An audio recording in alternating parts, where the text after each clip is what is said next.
Yeah, I start. Is that okay if I'm looking at you? Here the acoustics is not very good, no? I don't know. No, that didn't come out right. Thank you so much.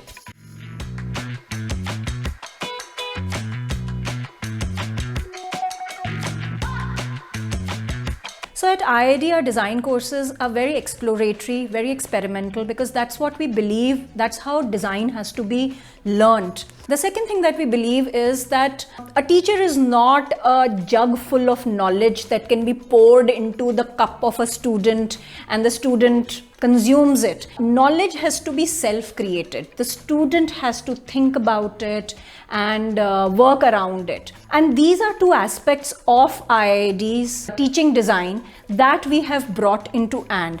Add to it is this rich experience that we've gathered over the last 2 years of how something as practice-based as design, which has to be learned experientially, and not by just listening to people talk about design.